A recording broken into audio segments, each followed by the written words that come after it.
If It Chapter 1 is about facing your fears, then It Chapter 2 is about never really escaping them. This sequel is longer, louder, and sadly a bit messier. But it still finds a way to bring the whole story full circle, so It Chapter 2, let's talk about it.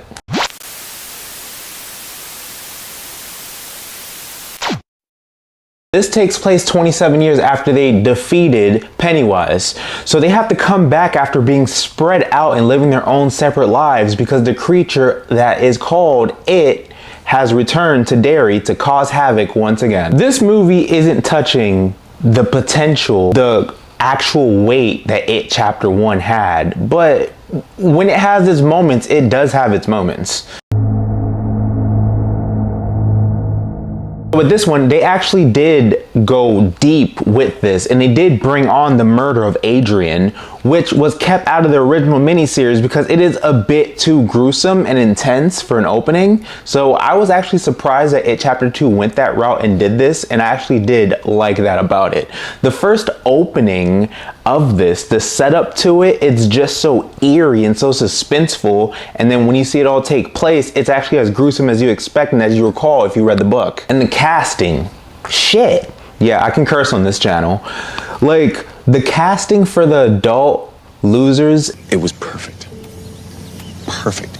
Everything, down to the last minute details. James McAvoy actually does capture Bill's guilt. Like, this man has grown and is still suffering.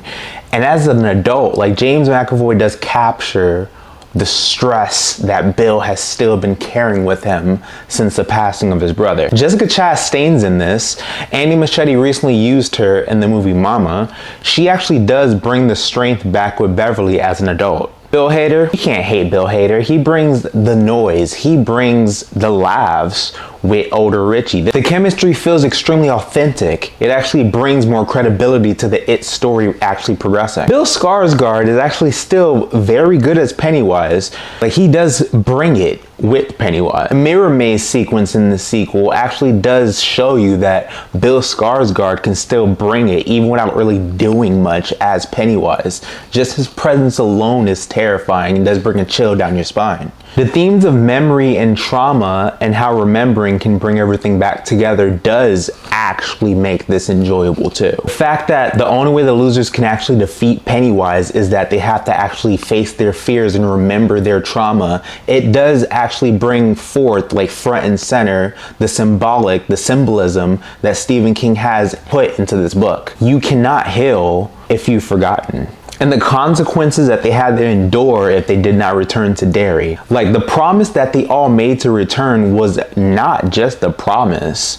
It wasn't symbolic, it was supernatural. If they haven't come back, Derry would have fell back into its same traits of its eating cycle, and they would have presumably been dead. And we still have the fact that Derry's denial and Derry's decaying of itself from the inside out because of Pennywise's presence. The town itself is infected. You see that no one that lives there cares about anything. Like, well, they don't care about the chaos that they see around them. It's like they just turn a blind eye. And the closure and growth that they have in this movie, especially with Bill having to accept everything that happened just to move forward, because he never forgave himself for what happened to Georgie. He did blame himself. He did beat himself up. And granted, he did accept that Georgie was gone in part 1 as a child, but as an adult, it resonated with him, so he didn't actually forgive himself for letting Georgie die because he did put all this blame on himself. And Beverly breaks the cycle of abuse. She confronts her trauma. She defeats it. She grows from it because she did, in fact, marry someone that was like her father. So the fact that she was able to leave and escape it is just, it's beautiful and it's poetic on the growth of these characters. The growth of all these characters are amazing. With Richie accepting the person that he is too, it's equally balanced.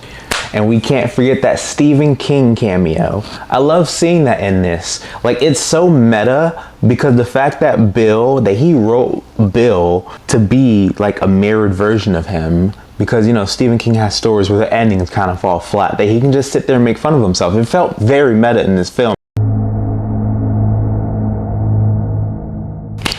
But when there's good, there's bad. So we have to talk about it. So this is where It Chapter 2 starts to lose its grip on me. The pacing and the runtime in this was absolutely atrocious. This was nearly 3 hours long, and it was just a repetitive story of just finding your memories, just hunting for it. And with this being almost 3 hours long, you feel every minute of it because this movie drags. I felt like I was watching this for 7 hours. And Can we please talk about the de-aging of these kids? Like, I know that Andy Muschietti has spoken about having so much footage of them as kids. I don't know why he didn't just use that for Chapter 2, because the de-aging CGI was extremely noticeable, especially on Ben and on Eddie and on Richie.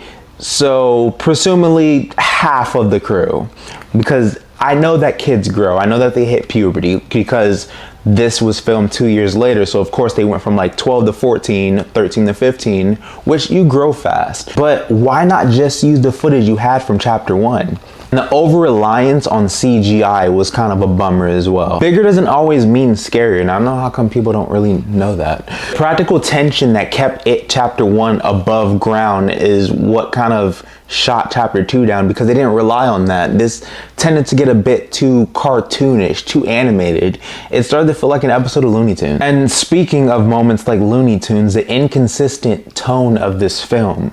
If you guys have seen my previous videos, especially the Superman review, I have spoken about how like serious moments get clouded with comedic jokes, and It Chapter 2 is a prime example of that, because they'll have scenes, especially with Richie and Eddie, where it'll be serious and then they'll throw a very awkward left turned joke. And why did it take 27 years for them to find the other half of Betty Ripson? Because what do you mean that we got her top half in Chapter 1 and got her bottom half in Chapter 2? I don't know, that was just something that I thought about. But despite this movie's flaws, the ending was beautiful. The ending and the opening alone is what makes me not destroy this movie. Letters, the bike rides, the nostalgia, it's just everything. It shows you that it's the life of Derry. It shows you the in and outs of Derry. And it shows you the core meaning of this movie. It shows you what the story's about. Friendship, memory, and courage. Just all of those blended together.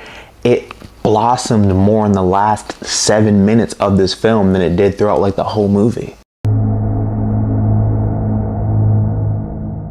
So with It Chapter 2, it's an uneven, overstuffed sequel that tries but fails at being completely epic, and that completely dives down from its predecessor. The scares try to be bigger, but they just end up not even being close to being better. It still lands like a few emotional beats, but it still feels like it's pretty repetitive and dragged out. So my rating for It Chapter 2 is gonna be an entertainment. That's just how it is. A few great moments can't drown out its dragging runtime. So with It Chapter 2, I know you guys have seen it. Comment below and tell me what you guys actually thought about it. And Welcome to Derry is out already. So go watch that, because that's a prequel of this. And it's very entertaining. I will be dropping videos for that soon. So if you like my vibe, comment below, like and subscribe. And I'm James Hancock, signing off.